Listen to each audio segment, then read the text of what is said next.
Hi,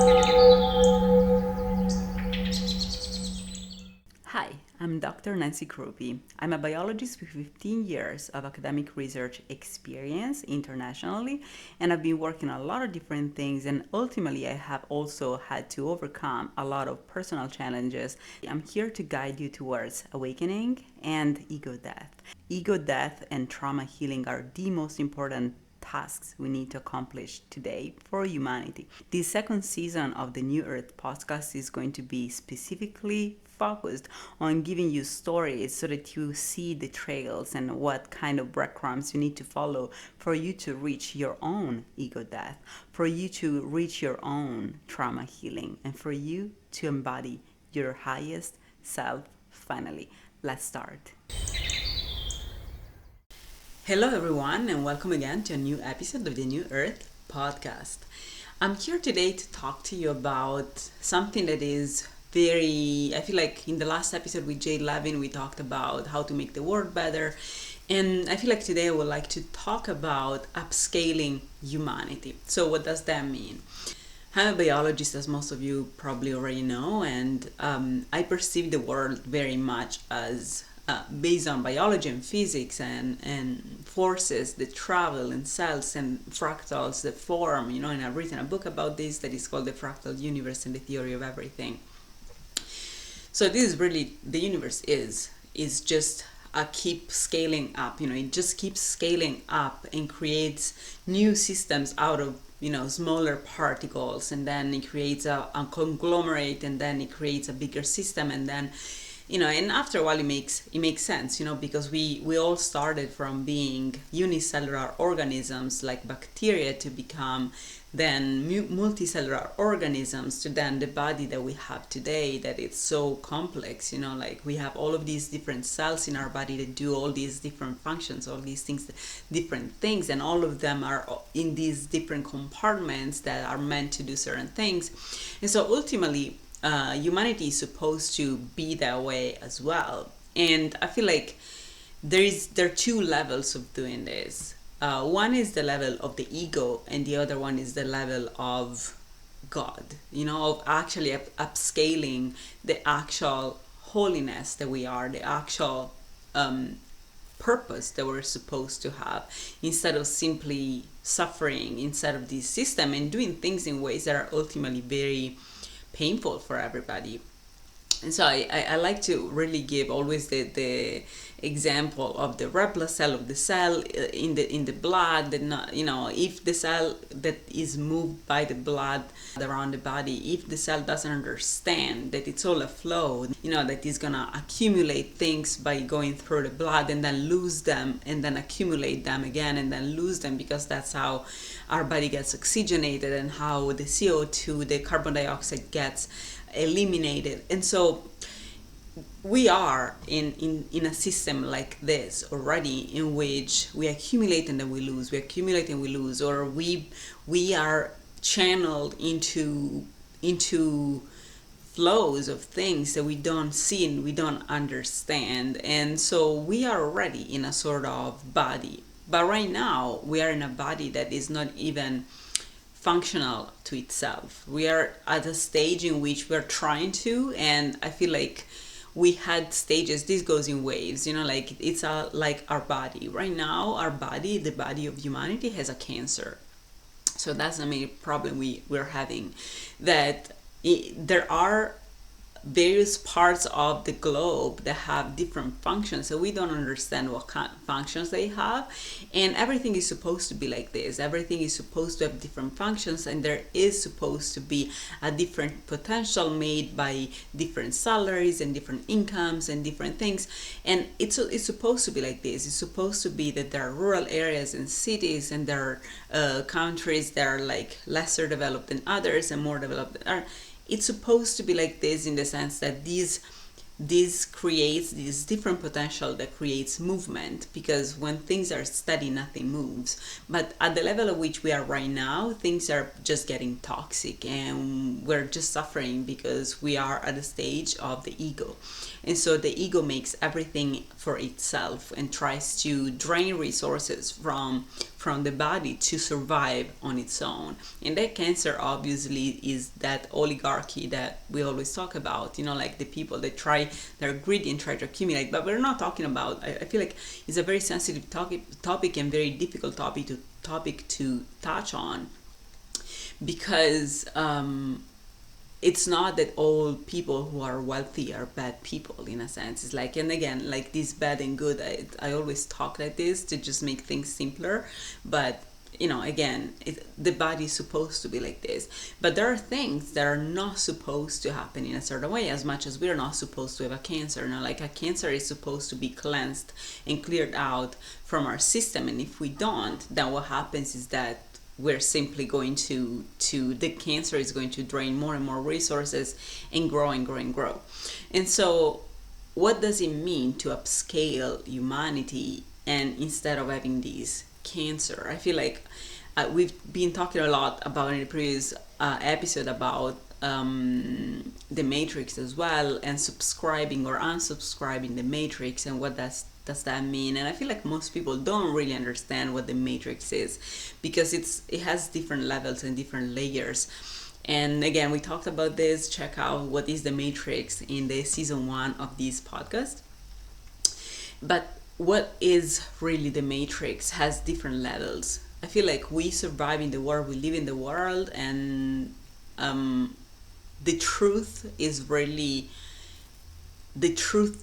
Our true self, our true essence, what we truly are, and our true function in the world is really what we are as children, in the sense that then once we start growing, and because society is a tumor right now, then we start being channeled by this tumor towards its own corporations, its own companies, its own things, its own goals, its own projects, its own designs and purposes for humanity, which is slaves, right? In a tumor, you can only be oppressed and suppressed and be a slave. But what does that mean in practice, like in our actual world, because we do have different, I feel like most people don't know that beyond being a podcaster and a scientist, I'm also political activist, and I'm like one of the reasons why I'm doing this podcast, and I started being in the healing field as well, is because I've seen how fraudulent and how corrupt science is, and how our system is very corrupt, and we need to change it because it's becoming toxic for us. It's a cancer at this point.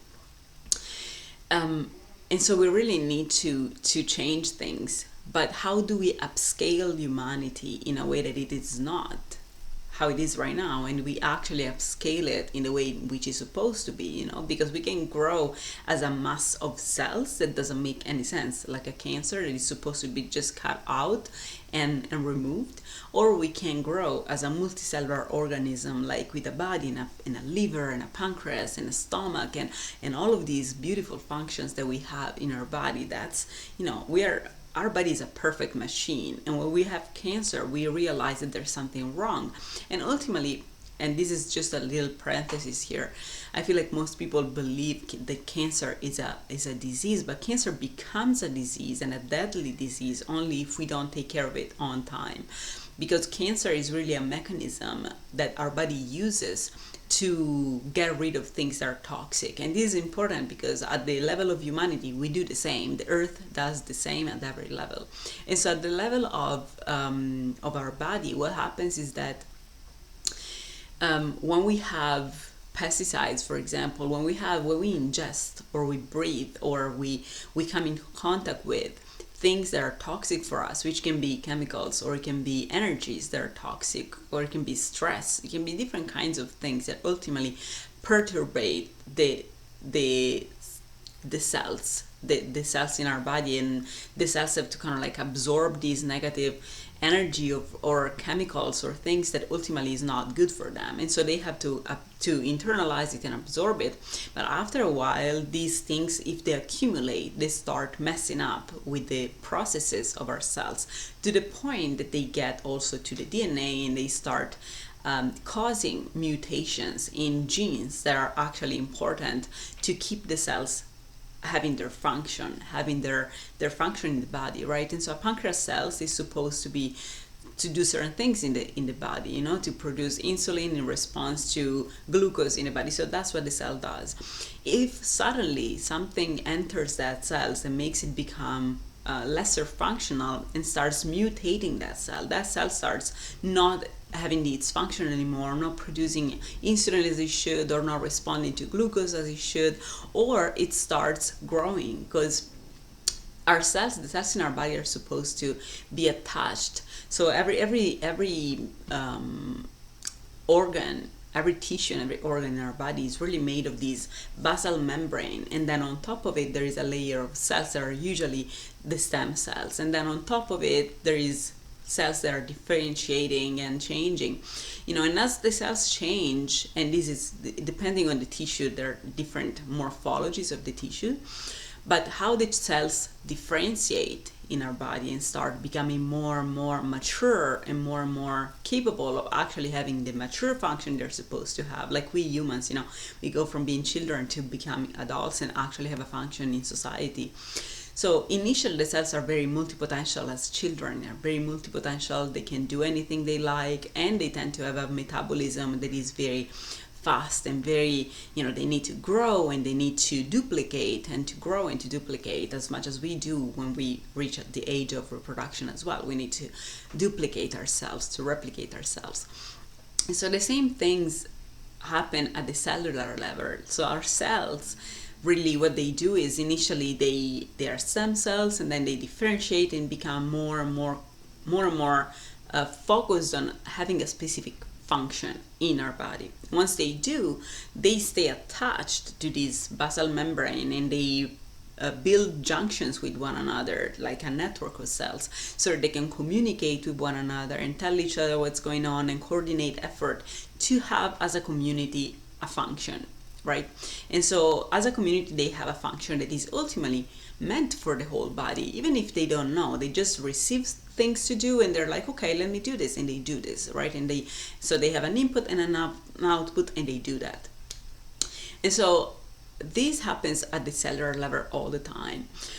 Cancerous cells do instead is when they start mutating, they stop having all of these features and they start detaching from the membrane and start being cancer cells.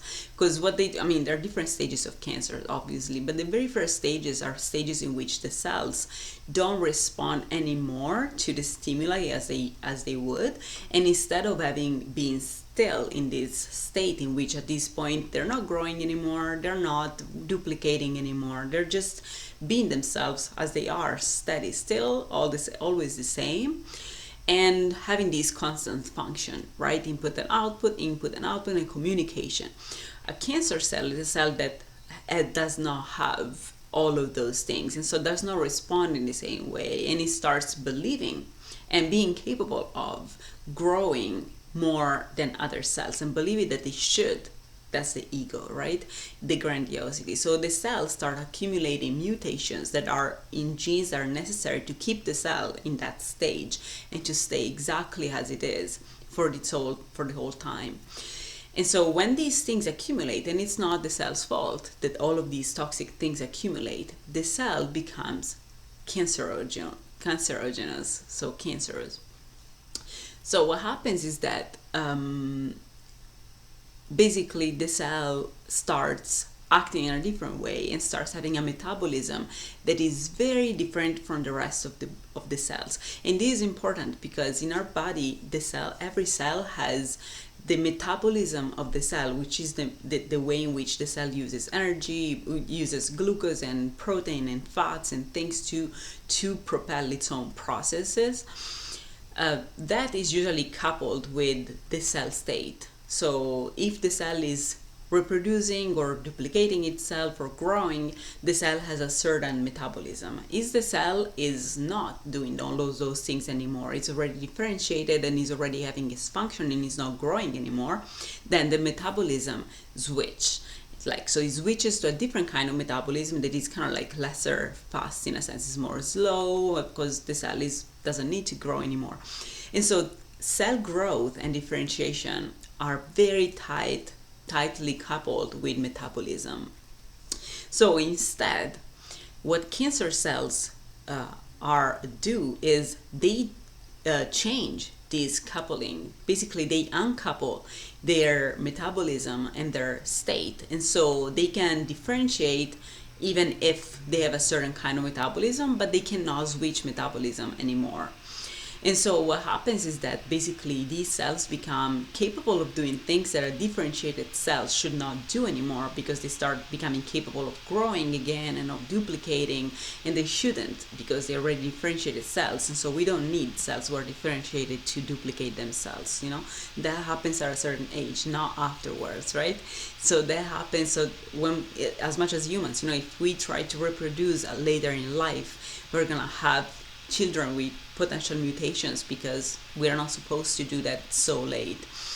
And so in the same way, our cells are not supposed to grow and duplicate after a certain stage, because they're already, they already a function. They're not supposed to duplicate that same function just randomly. Everything is to be tightly regulated. And so the fact that they instead uncouple their metabolism from their cell cycle, which is the cell cycle of the cell is what ultimately determines what kind of state the cell is in, whether it's differentiating or duplicating or what it's doing.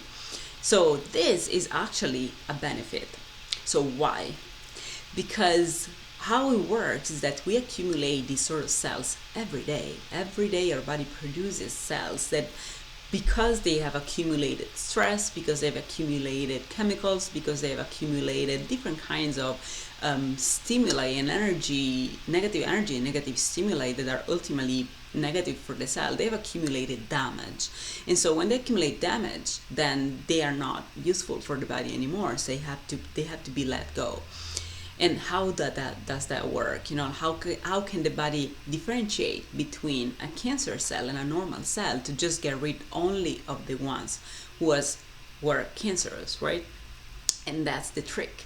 So because the cancer cells have this uncoupling in their metabolism, they're not capable of surviving fasting as much as normal cells. So normal cells, they can still switch their metabolism based on the conditions, the circumstances, because still they have a coupling between their cell cycle, their state, and their metabolism. And so if the nutrients in the blood change, if the nutrients around them change, then they can switch metabolism, and at the same time their functions are going to change, that are going to decrease. They're going to go into a more quiescent state or a lesser active state, because they have lesser nutrients, right? And so they still have this coupling.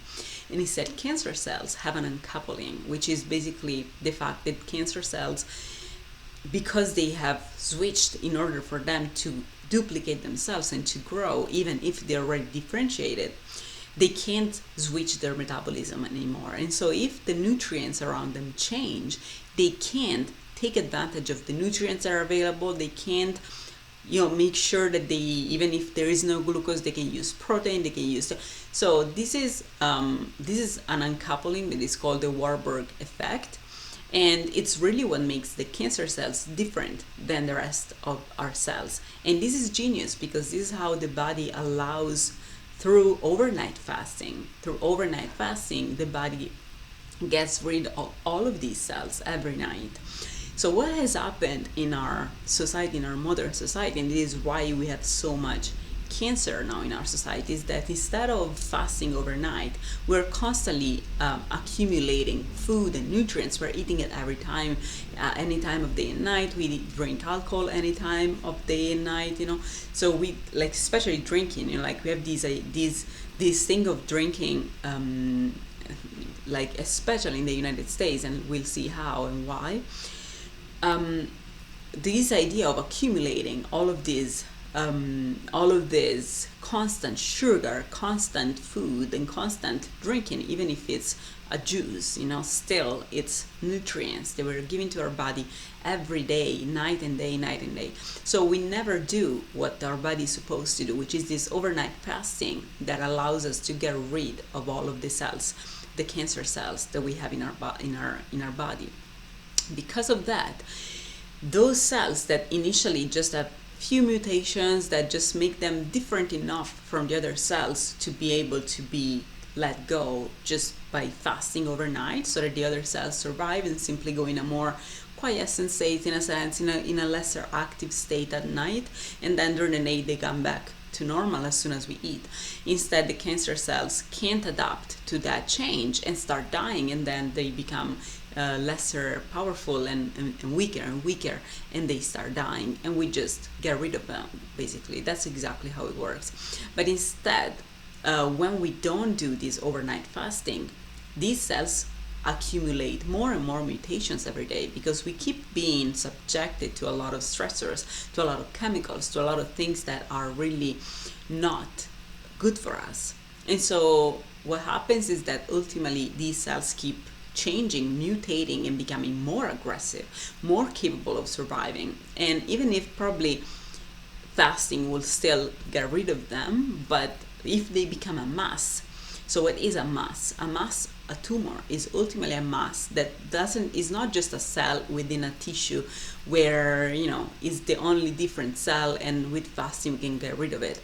A tumor is a mass in which the tumorigenic cells have created their own tissue, have created their own multicellular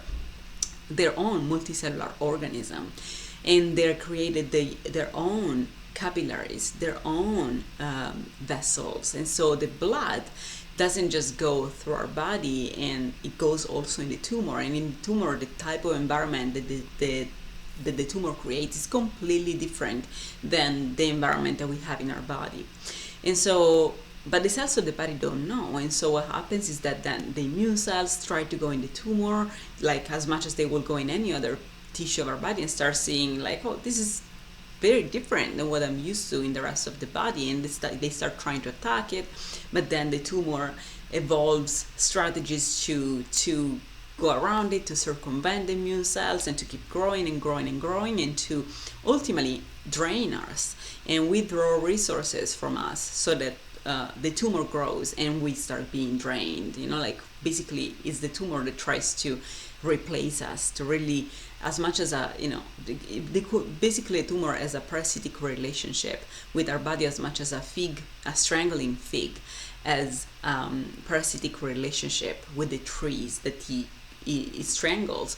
What the strangling fig does initially is a very tiny, small, sweet plant, and he wraps other plants so much and so well that it becomes a support to the plant, and to the point that the plant is like, well, I don't need to grow as much, I don't need to be as robust as I thought, because I have this thing, on my side that helps me grow. I have this structure around me that surrounds me and that is supporting me. But instead, the strangling fig, what it actually does is it takes over, and the lesser the tree grows, the more the strangling fig grows, to the point that it completely takes over. And at this point, after it has used the tree to grow and to become big, then it can get rid of the tree itself, because it has built its own structure. And in the same exact way, the tumor does with our body. So the tumor initially needs our body to grow, but once the tumor has created its own thing, then it starts, potentially, if we will let it grow enough, the tumor will start differentiating just in ways that are very similar to our body. It will start having its own function, its own things, as it already does. And so we need to get rid of it. That's why we start having to go to chemotherapy, radiotherapy, and different kinds of anti-tumorigenic things that are ultimately kill everything. Because while fasting is an intervention that can immediately get rid only of the cancer cells and of the cells that are ultimately already necrotic or apoptotic and they're already about to die or are already weak, so we need to get rid of them. So fasting, if we do it frequently, or if we overnight fast every day, every night, we just keep getting rid of things we should get rid of regardless.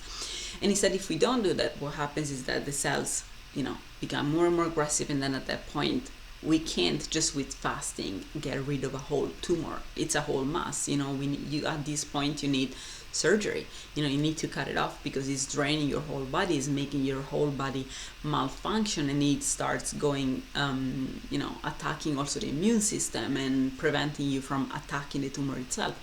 So this is how our body works, and this is the same exact thing that happens in humanity and in nature in general. Like there's always some form of parasitic function in the universe, because it can happen and so it happens. Like that's really like the main law of the universe. If something can happen, then it will happen. It's just a part of this spectrum. It's really just a part of the spectrum. But we're as soon as we become aware of these things, then we find the cure and we prevent it. As much as for cancer, for a lot of other things, we just have to understand, oh, this is wrong. We have to point the finger and be like, oh, this is not the body, this is not normal, this cell is not behaving as it should. And so how do we recognize? And I'm giving you this analogy with the body because, again, first of all, it's all the same at every level, and so the mechanisms are always the same. And I think it's also useful from a health standpoint to give you this background, but also you'll see that it becomes very useful to have this analogy afterwards in this episode. And so we really need to how are the cells of the tumor different than the rest of the body? First of all, the cells of the body don't need to grow that much. They understand that resources are unlimited as long as you have a function in the body. And so as long as a liver cell does its own function of detoxifying the blood and detoxifying the things that we ingest and we drink and we breathe in also. So as long as the liver understands that it has to detoxify things, and the liver cells do that, then they have a function and resources come for them because the body works. Like when you have a function that is embedded in a whole body where you have a small function in it, but other people have their own function, other cells have their own function in it, everything works perfectly because you're ultimately just having your function. But because you have your function, resources come to you, and you don't need to do anything. You don't need to struggle to find resources. The liver cells stay attached to their membrane the whole time and just have their function. And because of that, the body works and it sends resources and food, and so everything works perfectly. The cell doesn't have to do anything to go hunting for food. The cell just has to embody itself, its function.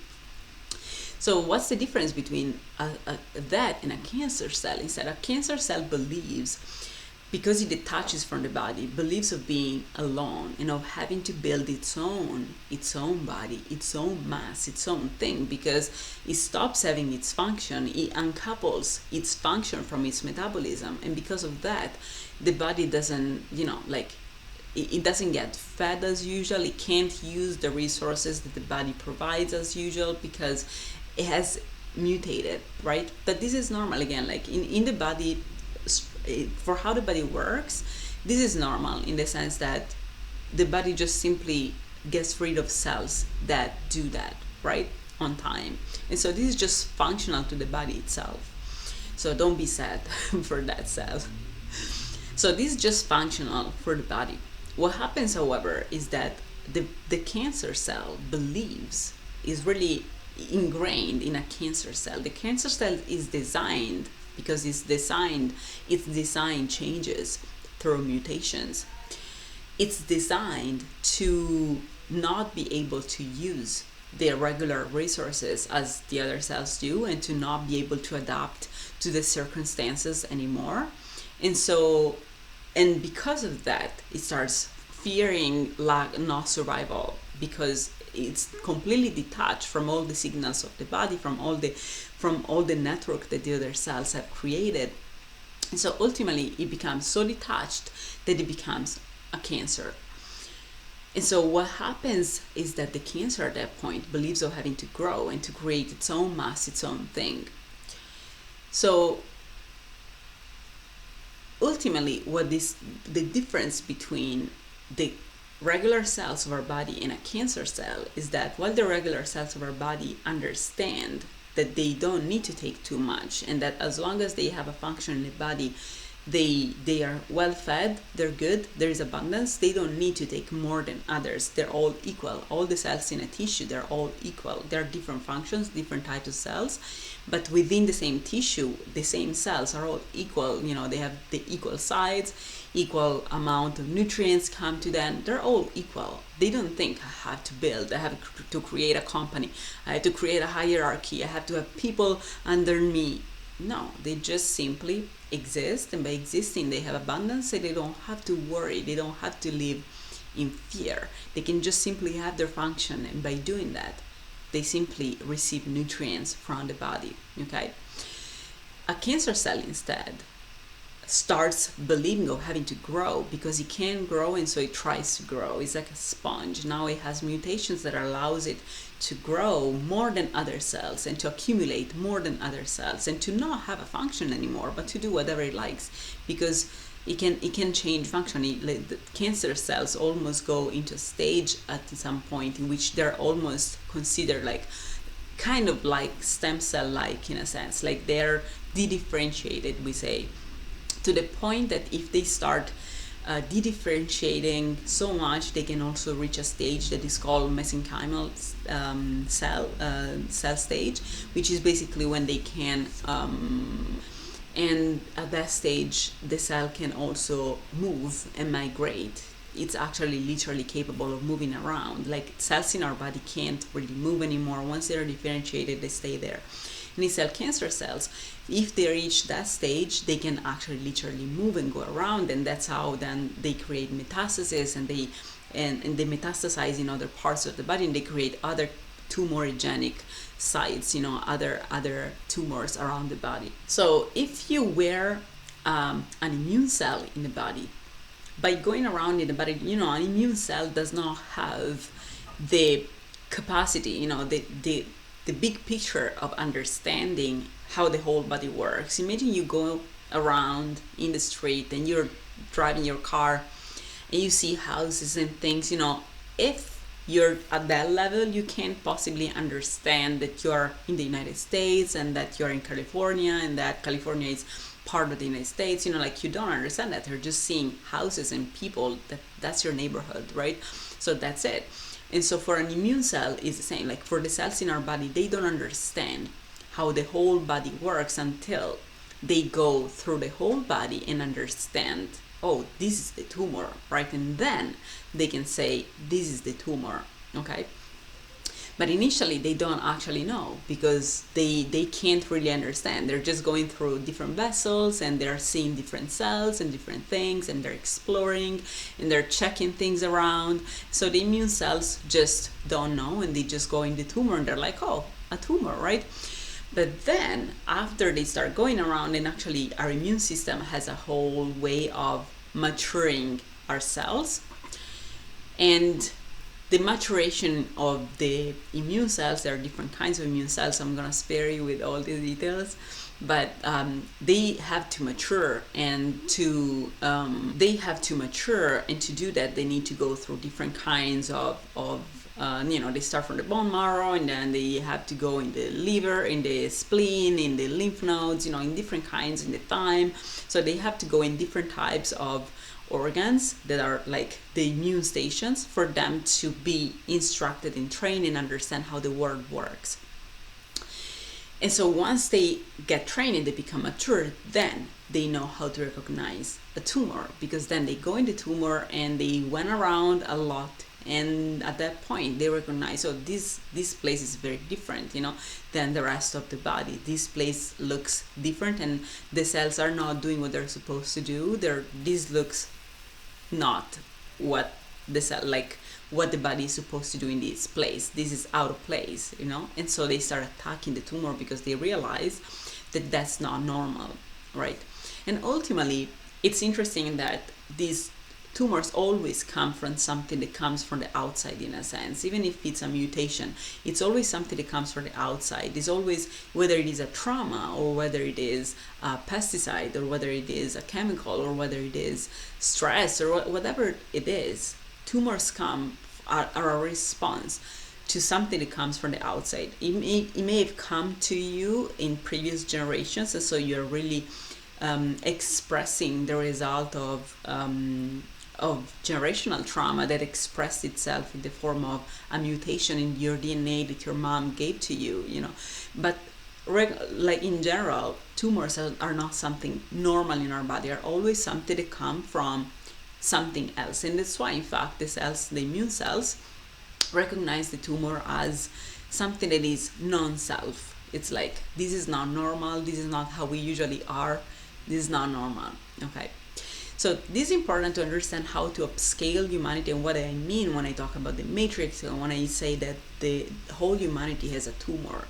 So in general, and this is again, as much as in our body, every person, every city, every country, every place is supposed to have a diversification of functions. We started humanity as tribes, and initially in the tribes we had a diversification of roles, such as there was the chief of the village, and there was the elders that will take care of the kids and will cook, or will take care of cleaning and doing things, that because they could not go hunting. And then there were mostly men will go hunting, and then mostly women will take care of their children because they were the childbearers, and so all this diversification of roles was part of the village. Obviously, if a village grows, if a village grows and becomes more complex, then at that point you can have a whole place, a whole office that deals with providing of food, or taking care of the children, so you can have schools, and you can have people farmers, or so in a bigger scale of that, you have the different people have different functions, and because of that they are well fed and they have abundance. Like, I come from a society like that, in which everybody had a different role, but everybody was taken care of because they had a function, and so nobody was extra rich, but everybody was abundant, like everybody was abundant in the sense that people who had farms, sometimes they had an abundance of meat or produce or different kinds of eggs, anything. When people had more than that, they would be like, oh, let me take it to this person because this person is having the function in our community of doing this other thing that I don't do, so let me give them an abundance that I have, so that they're abundant too, and they can keep doing what they're doing. And that's really how it works, because when there is abundance, especially when you're close to the land, there is so much abundance that you don't need to go hunting for food and trying to build a company and do all of these things. It's just abundant because you're near to the land, you're close to the land. And in the land, you plant stuff and stuff grows, so that's how it really works. And so this is how we started. We started like that, and we kept going and upscaling humanity in that sense. And so we started having whole offices, whole entities, whole institutions that will have a certain function, that initially in the village was just one person doing that. Now, because we are a lot, it's a whole city, it's a whole region, it's a whole country, then there have to be different kinds of roles and different kinds of functions in that society, right? But ultimately, everything is based on egalitarianism, also financially speaking. And I'm not talking about communism. I'm talking about the fact that if people are supposed to be a little bit more rewarded than others when they invest a little bit more than others in education, for example, but if people start having so much money that they can buy another person, or they can kill another person using that money, that's not anymore physiological, that's a tumor, that's not normal. And so in society where they have upscaled humanity instead of having a tumor, in society in which they have upscaled humanity, they have really built things in ways that everybody has a function, but based on that, they all get rewarded. And it's not just about getting salaries, it's also about being rewarded by your community, knowing that you are having a role. Like everybody has a role in a society, including those who give traffic citations. Like everybody has a role, everybody. And so because of that, society works, and that's how we upscale humanity. So how do we recognize, and you Americans, this is something that is absolutely new for you, in the sense that we live in a tumor here. So the United States has been really hijacked a long time ago to become more a tumor than what it actually was supposed to be. And so what has happened is that, and this is a reflection of our mindset and of humanity as well. As much as we have stopped fasting, and we have started drinking, and we start having habits that have caused cancer in our bodies, and as much as we have poisoned our minds in ways that we have become grandiose and we want more, and we can have more because capitalism allows people to literally make profit, because the whole point of capitalism is to make profit, is not to build a society that works. And this is important because whenever a company or a person has to make a choice, the priority is how you make a choice, right? And so if priority is profit, there cannot be human rights, because as soon as a company or the CEO, whatever employee in the company, has to make the choice, do I decrease the salary of this person, even if this is going to turn into abusing this employee, or not, because this gives me more profit? Do I do that or not? Obviously they're gonna have to do that, because the whole point of capitalism is capital, is not people. And you can only give one priority to your mind, which is this, like, and if profit is the priority, then it's mathematical that we're gonna have a world where people are gonna be enslaved, because it's just a matter of time, and it's happening already. I feel like we have these two roads right now. One is a road where we go back to our body, and the other one is a road where the tumor takes over, and the whole body gets drained and depopulated and absorbed into the tumor. That's it. And so what has happened is that we in our society, again, as much as we have stopped fasting, we have stopped doing all of these things, and we have accumulated trauma and generational trauma and all of this stuff that is traveling across the universe and across us, genetically and epigenetically and psychologically and socially. We have accumulated all of that. And so as much as our body creates cells that are different than others, also the earth and humanity creates humans that are different than others, and that can be distinguished because they look and behave very different than the other cells of the body. And those are the cancerous cells. And you're like, wait, what? Yes, it's actually true. So, because again, like, our body functions exactly in that way. And so the way in which this works is that our body, the body of humanity also, whenever something, and again, cancer is not a disease, it's a way of letting go of people who are not supposed to keep working. That's why we have prisons in the first place. That's why we have prisons. But now in the prisons in the United States, it's all good people. It's all people who are not cancer cells, because the tumor is taken over. And so that's why we have so many people in prison that are just simply being discriminated, because they are the cells of the body, and the cancer cells have gone to power. And so how do we distinguish these human beings? How are they different from the rest of the body? So first of all, let's upscale this concept of the body to humanity. So in the same way in which the cells have a function and have, they know they're abundant, they're not in fear, they're fine, and they're connected to their community. In the same way, in humanity, we have, we're supposed to be connected to one another. We're supposed to know what's going on. We're supposed to coordinate effort, and we're supposed to have a function. This is important. We're supposed to have a function that is for everybody, not for us. It's not supposed to be for our salary. It's not supposed to be for our company. It's not supposed to be for us to pay rent. It's supposed to be for humanity. We have to have a function that makes sense for humanity, such as, road workers or bakeries.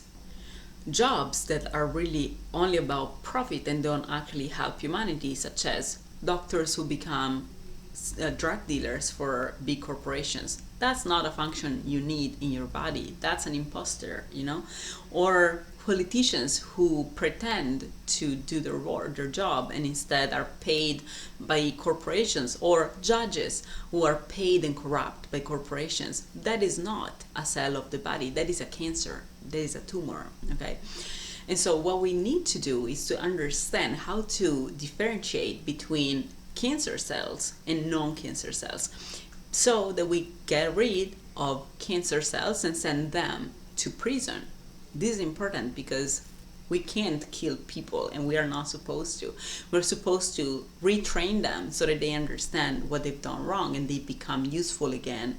So that's what prison is supposed to do. Prison is a place where people go to get retrained so that when they come back, they have a function again. And instead, today we have a society in which good people get sent to prison, and the cancer cells are outside, are outside keep growing the tumor they're part of.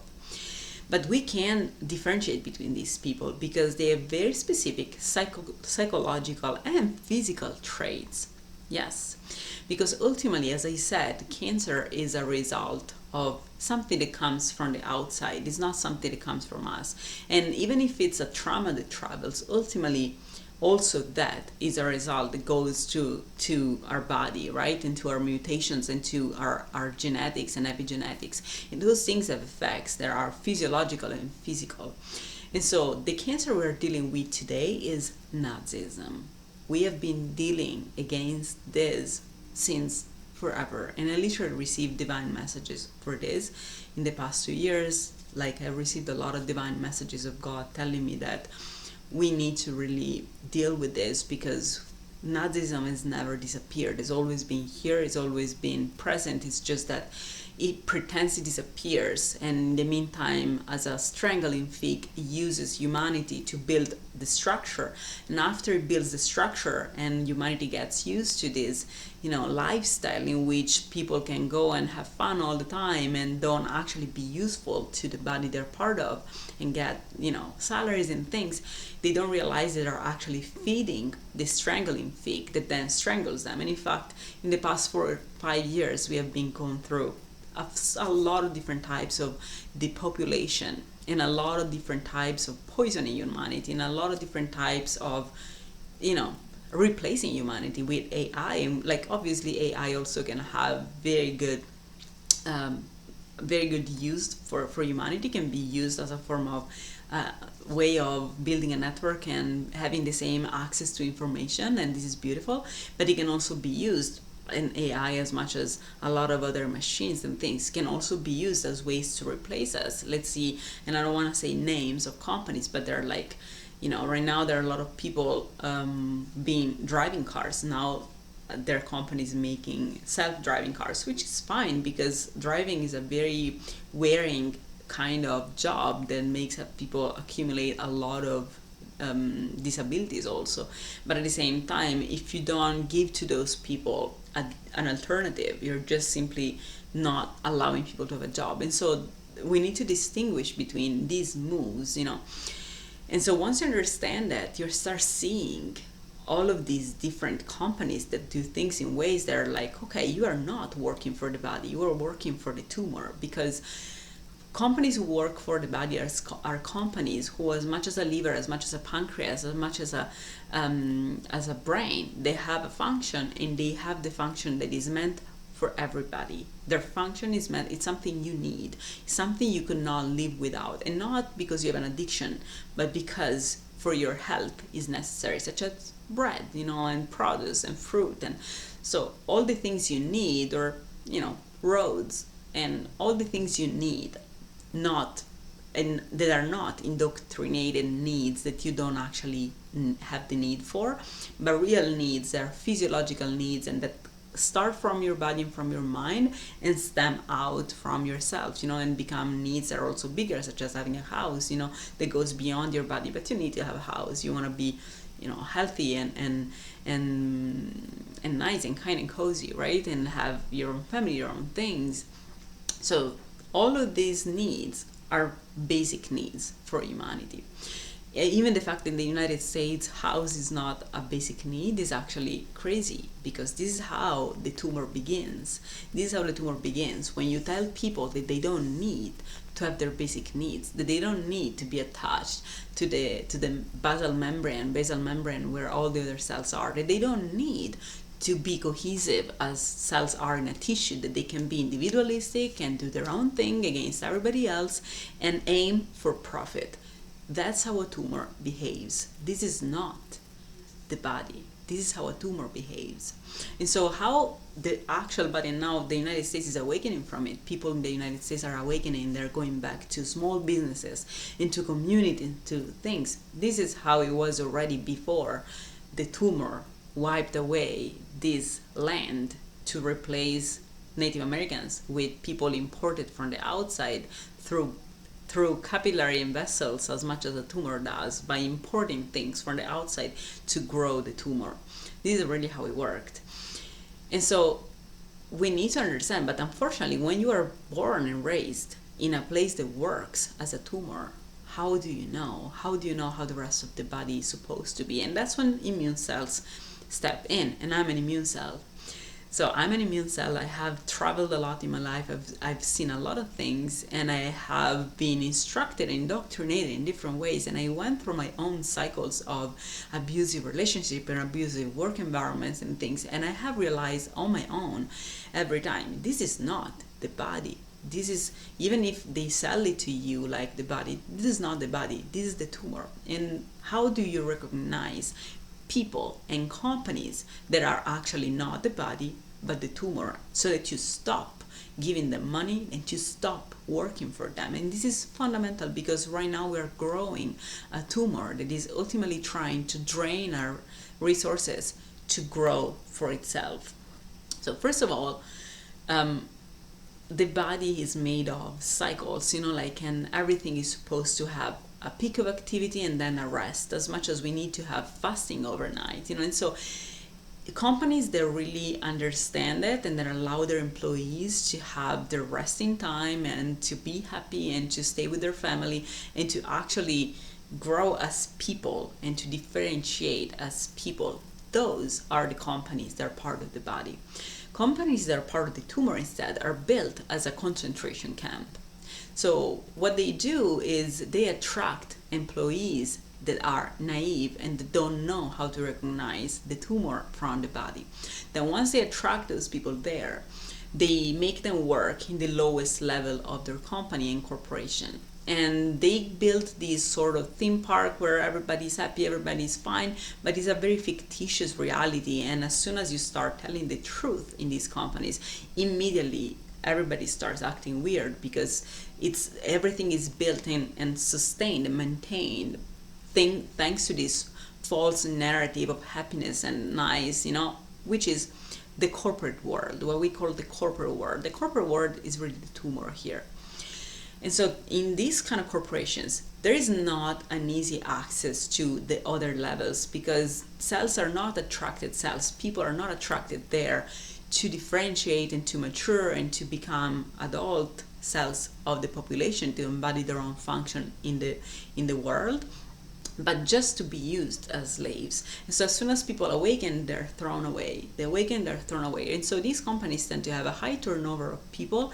People stay there 1, 2, 3 years and they leave, unless they accept to become tumor cells as well and to start acting as part of the tumor and not as part of the body. And so they start acting against the rest of the population, such as allowing the exploitation of people.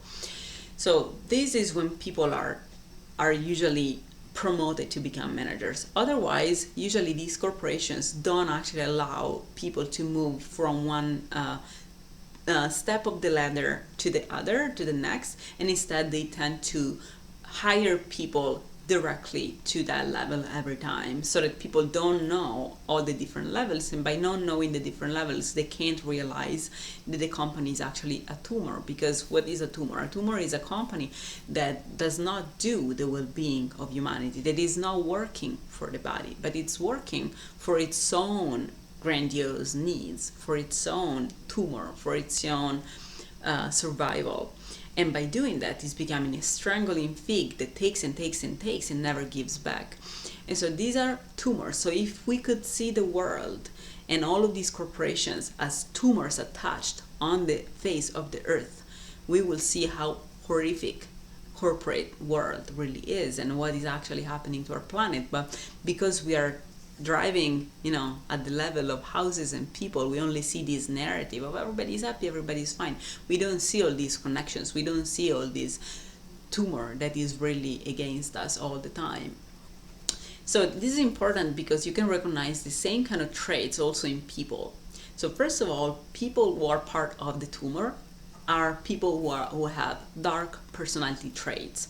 Dark personality traits are, for example, narcissism, sadism, or different kinds of Machiavellianism, people who are very strategic, because when you detach from the body, when a cell detaches from the body, it has to start hunting for food because it doesn't have its own function anymore. It doesn't have function, and it just simply tries to grow for itself, not to provide a function to the world. So these are people who are not providing any function to the world, who are parasitizing the world and humanity. And you can tell from their eyes, from their face, from their facial expressions, because you can tell when someone is sadistic. You can tell when someone is not empathetic. You just have to realize that this is the sign that that person is a tumor. And this is not a discriminatory statement. This is exactly how the world works. This is exactly how the world works. So people who have a dark personality traits are ultimately pieces of the tumor, or are starting to become pieces of the tumor. So who were Nazis ultimately? Nazis are people who look all the same, all white with blue eyes, Aryan features, high cheekbones, and this is the description of the Aryan race, which is the base for Nazism. And it's a real thing, because when, as much as in our body changes and creates these cells that look and behave differently than the rest, the earth does the same. And so it creates humans who look and behave different than everybody else. And this doesn't mean that people who look that way are people who belong in a tumor. This means that when people have dark personality traits and they are Aryan, then they're pieces of a tumor. That's really what it means. And so these people tend to have blue eyes, or high cheekbones, or a good bone structure, large shoulders. Like, this is the description of the Aryan race for the Nazi regime. And we're seeing this today. There are a lot of people, a lot of corporations, and check this out, and you will see that there are a lot of corporations that are actually very well known for being abusive, that actually almost the entirety of their board is made of people who are like this, who have these like narrow noses, like very sharp facial traits, and blue eyes. All of this, and obviously white, right? So when you see that a corporation has in its own board and management almost only people with these traits, that is a Nazi company. That is the tumor. It's a real thing. This is actually a divine message that I have received in the past 2 years. Like, that God really showed me all of these different things, because I would have not known otherwise.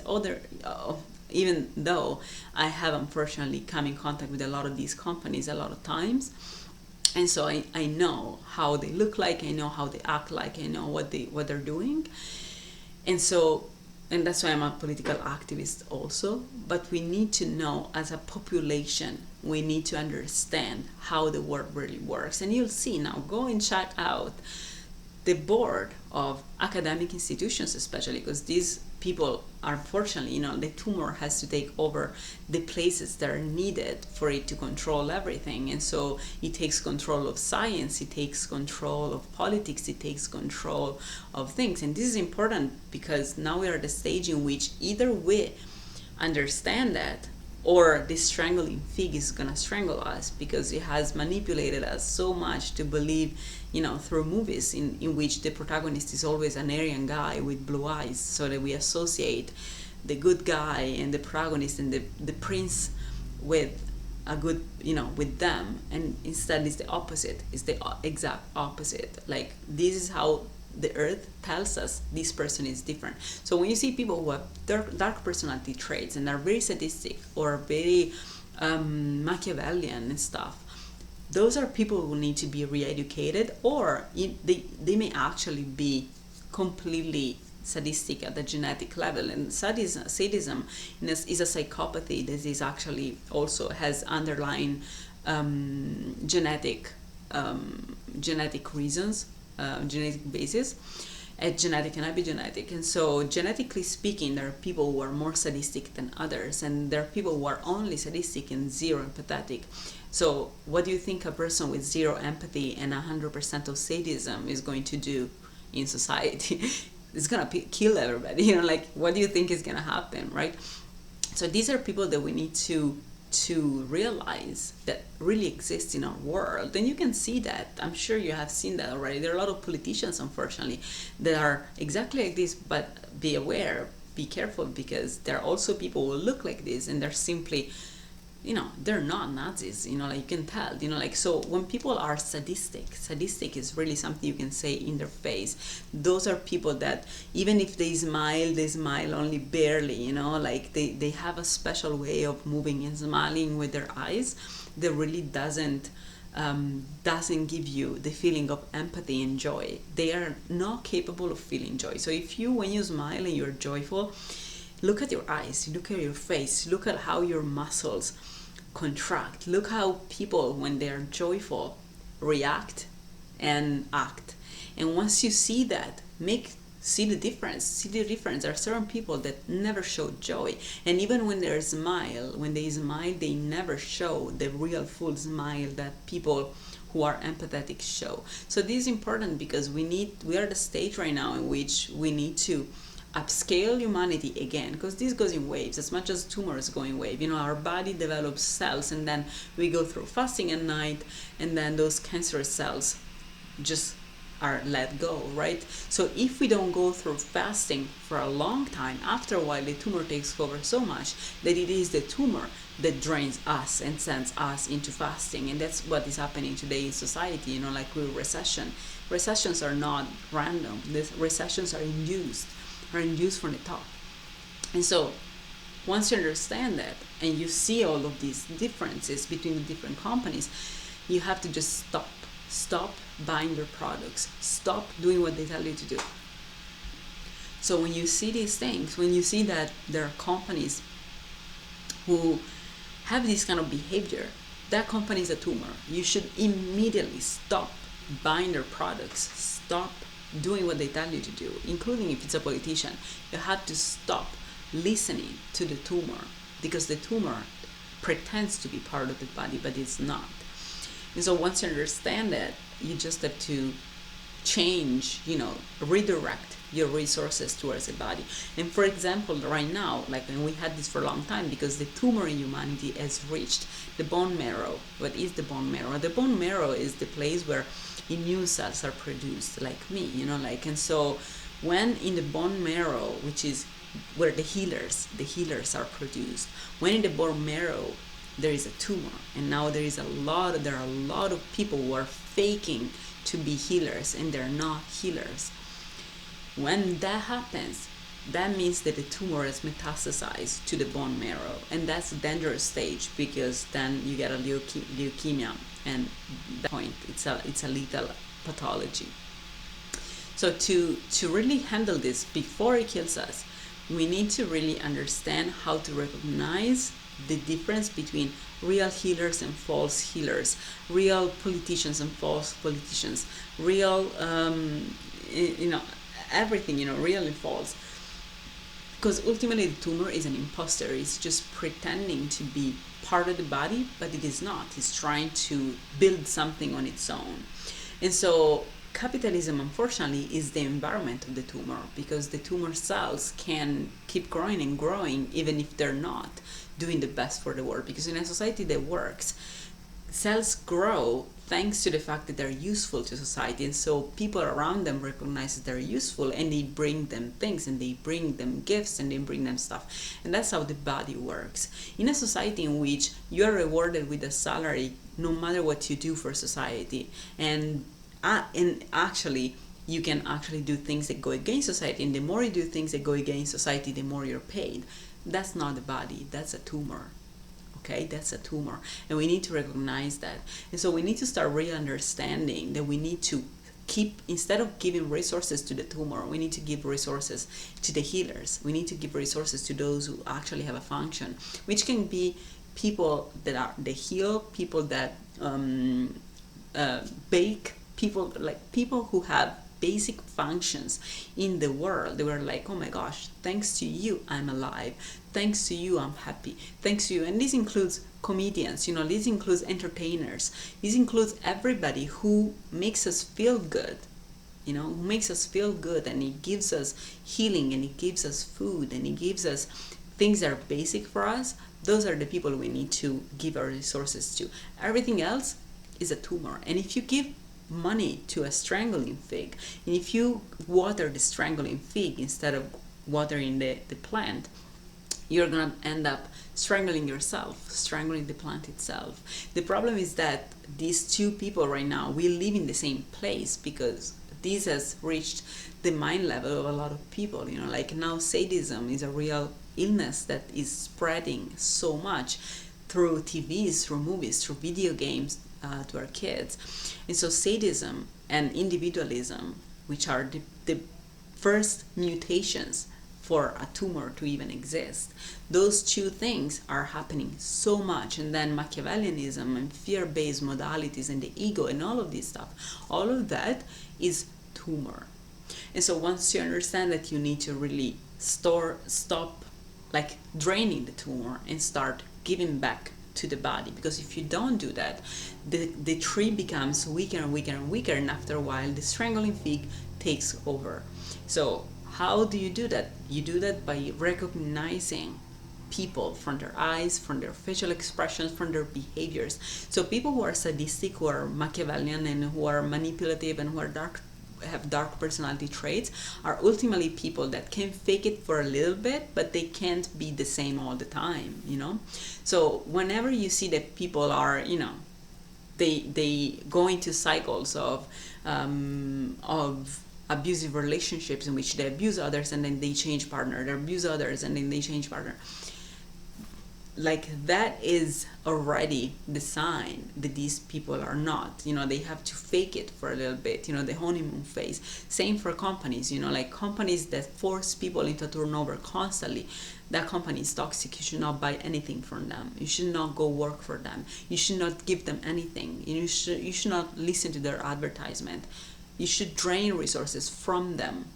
That's it. And now we are having the opposite, that because the body has been drained so much, and now the body itself has developed more aggressive kind of cells that drain these companies. So what happens is that there are a lot of people now, the quiet quitters, there are a lot of people right now that just go work for these companies already knowing that the company is going to reject them after the first year and a half, 2 years, and so they leave before they live during the honeymoon phase, during the first year. And so this is already happening. These companies are already being drained by the body itself, because the body itself has become more aggressive into taking. So to upscale humanity, we need to first of all understand that humanity can be upscaled only if we all are connected, only if we all are a community, only if we all have a function that is useful to the whole. As soon as you do something that is not useful to the whole but is for profit, that's already the tumor. If you're paid to do a job that is not useful to the whole but only to the company, you're being part of the tumor. If you're a doctor and you prescribe pills to people without healing them, you're part of the tumor. If you're a scientist and if you're being fraudulent or allowing your company to be fraudulent, you're being part of the tumor. If you're a judge and if you're not doing your job and you're allowing corporations to win, you're being part of the tumor. If you're a politician, you're, like all of these things. So every time people don't do the best for the population and do the best for the corporations, they're doing the interest of the tumor, right? And so we need to get rid of this tumor. But to get rid of this tumor now, we can't anymore just fast. We can keep, get back our resources from them for sure, and you do that through lawsuits, through different kinds of ways in which you need to attack the tumor so that you chip away pieces, and that's why I also am a political activist, because it's important to get back what we have lost, because otherwise these corporations keep growing and growing and growing. And so we need to work in different ways, and at the same time we need to also start giving back those resources to the body. And now we are at the stage in which, first of all, social cohesion has been attacked so much, because once you destroy social cohesion, the cells stop being a barrier to the tumor, and the tumor can infiltrate and go everywhere. And there are a lot of, now today we have a massive presence of all of these sadistic people everywhere that infiltrate in every community, in everything, in malls, everywhere. We have this all the time, and this is the beginning actually of a tyranny, because especially these, if you check out Tyrant, Becoming a Tyrant on Netflix, is a beautiful documentary that shows you all the different mutations, all the different moves that governments make before starting a tyranny. And so once you understand that, you understand all the different mutations that need to be accumulated for a government to be transformed into a tumor. And this happens at every level, because again, lack of right to a house, this is a huge one, because it forces people into a rat race, and if they don't do what corporations want for them to do, they become homeless. And so this is a tumor, like this kind of system is a tumor, it's not the body. But we can go back, because ultimately we are not part of the tumor. We're people, we're part of the body of humanity. We just simply have been attracted in the tumor to grow the tumor itself. But because we are not the tumor, you see, we go through this turnover constantly, because we are not sadistic, we are not Nazis, we are not misogynistic, we are not all of the things that the people in the tumor are. And so because we are not, we go through this turnover, because we can only give, but we cannot be part of it, because ultimately people who are empathetic always try to do the interest of the population, and so they can't be part of a tumor. They have to go through this constant turnover. Because of that, we need to understand that it's not about what we do, what we decide to do. We either are or we are not like them. We either are sadistic and misogynistic and Nazis against others, or we're not. And if we're not, then we're part of the body, and we need to upscale that. And to upscale that, we need to give resources to our body and to start redistributing our profits and our money as water, on our community. And today there are a lot of communities of healers and people working in healing a lot, because this has caused a lot of issues, and the healers are the most impoverished ones. And the fires that happened in LA in the past few weeks are just really the reflection of that, in Topanga and in all those areas affected by these intentionally created fires, because this has been intentional. No, it's impossible that 4 fires start in 4 different locations in the city. This has been intentional right before the Trump mandate. It was obvious. It's obvious. The companies, the insurance companies already knew that it was going to happen. And so this is something that has been planned on. And this has affected a lot the population, the body of the population, and the healers, because there were a lot of healers living in those areas. So that's the bone marrow. So people need to understand that, because this is the same thing as not understanding that you're lacking vitamin D. Vitamin D is fundamental for for your immune system. If you don't take vitamin D, or if you don't go under the sun, then you're gonna have a weak immune system. That's exactly what happens. And that's why today we have all this boosting of like sunscreen and all that stuff. People who are part of the body build melanin, because we are part of the earth. The earth responds to the sun by creating melanin for our skin. And so we need to start really changing those things and changing this kind of way of behaving in the world, of really becoming more conscious of the things that we like, the people that we need to give resources to and to feed, instead of going to these corporations that ultimately you see how the United States is built on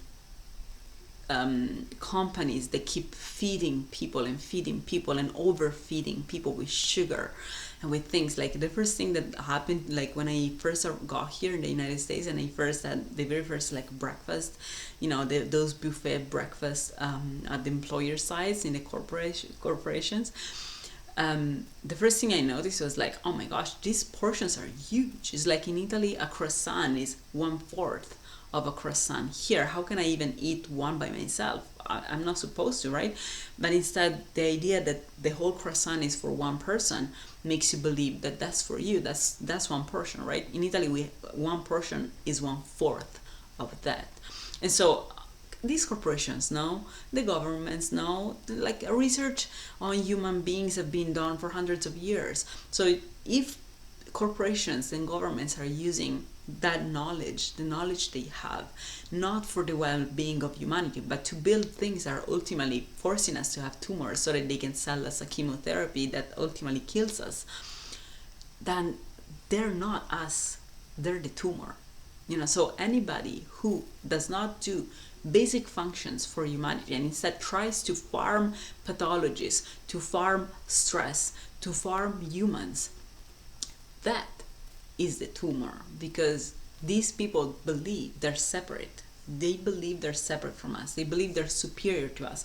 The grandiosity of the cancer cells, right? They believe they have more right than others to replicate and to reproduce, and they prevent people from reproducing. Literally, this is something that happens a lot in corporate world, in which people are a lot of women are first, in which a lot of women, for example, like if you have been asked by your employer whether you wanted to freeze your eggs and then you have been fired, you have been victim of this.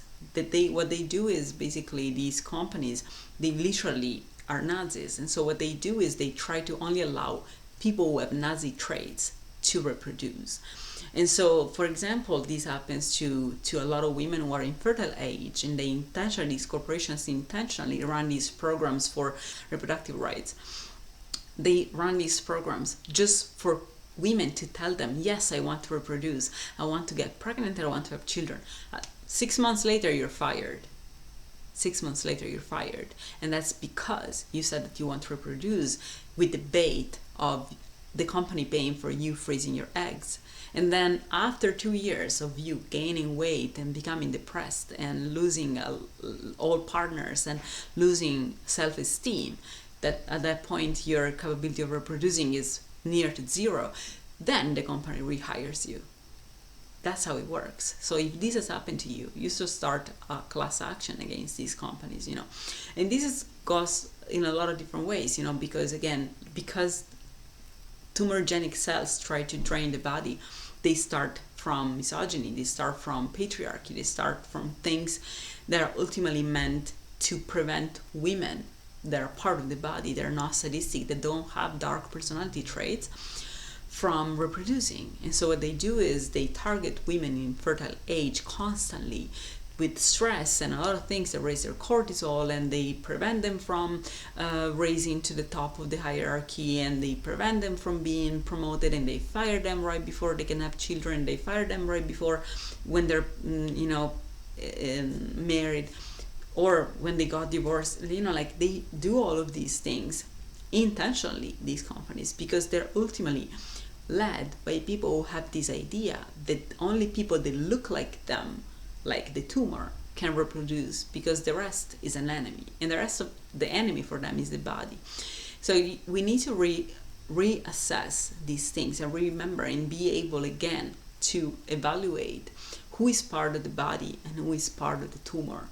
And sometimes we become part of the tumor in the sense that we start acting for the tumor. And in the United States, majority of employees work for the tumor, because here is all about, you have to pay rent, and because you have to pay rent that is so high, then you have to work, and because you have a loan, a student loan, then you have to work, even if what you're asked to do is not ethical or is not for the well-being of the collective. You have to do that because you're chained.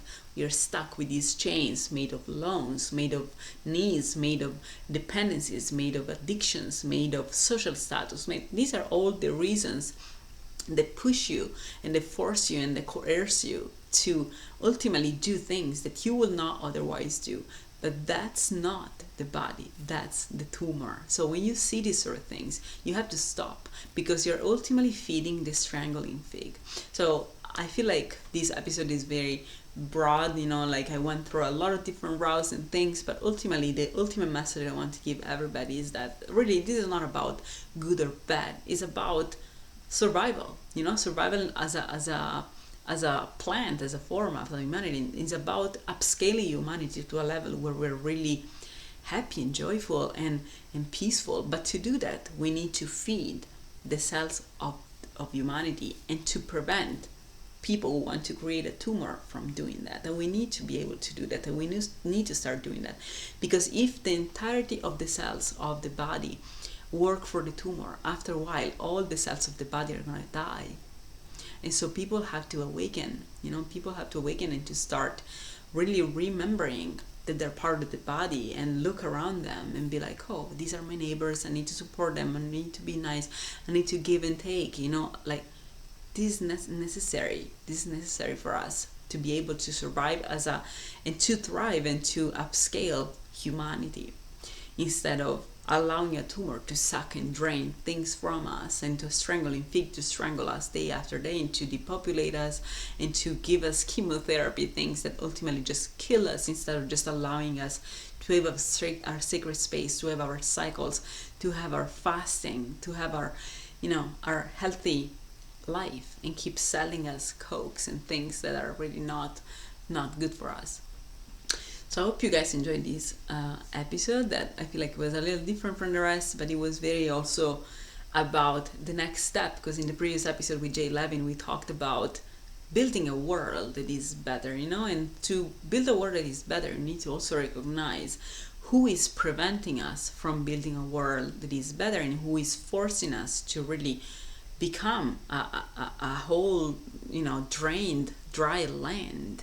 That's what they're doing. And so we need to understand that, because the first thing to do when your tumor, at the very beginning, you can just fast and you can retrain people. But if the tumor becomes a mass that, like a strangling fig, is about to strangle the entirety of humanity, then we need to cut it off. We just need to cut it off. At that point, there is no fasting that works. It's just a matter of like cutting off. That's really how it works. And so we need to cut off bonds.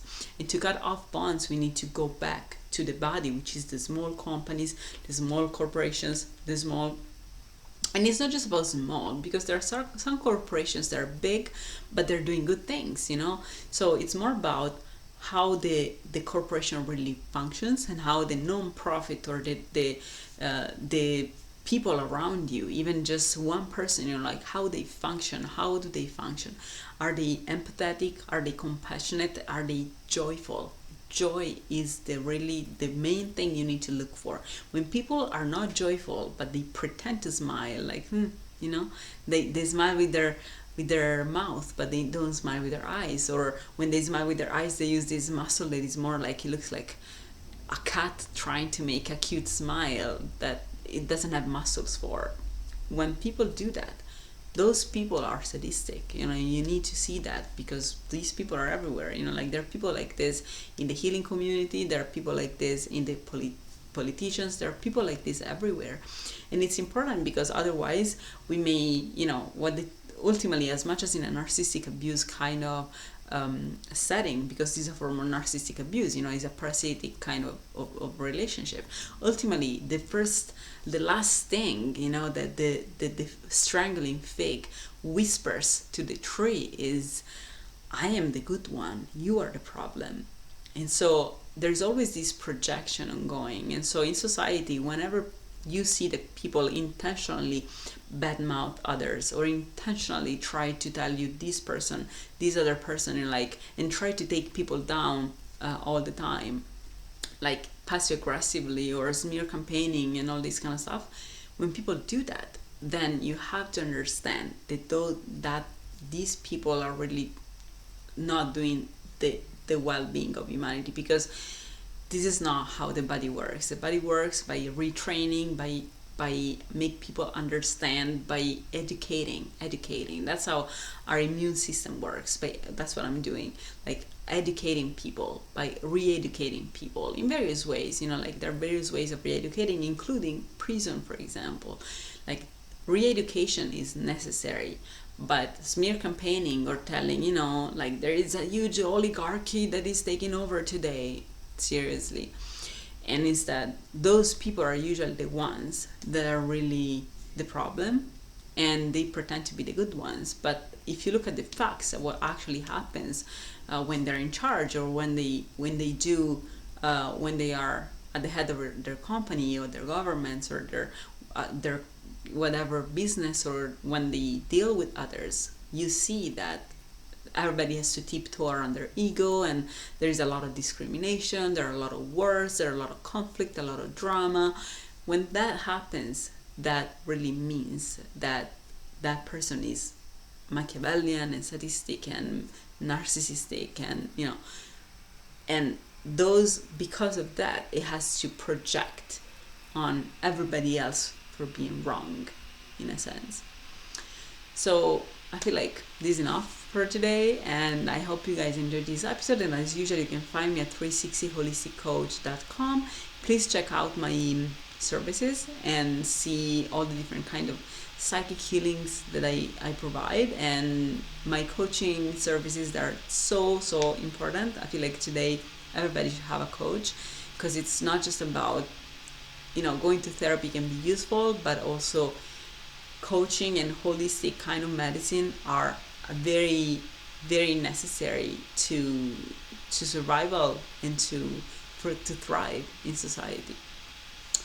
So check it out, and I'll see you guys next time.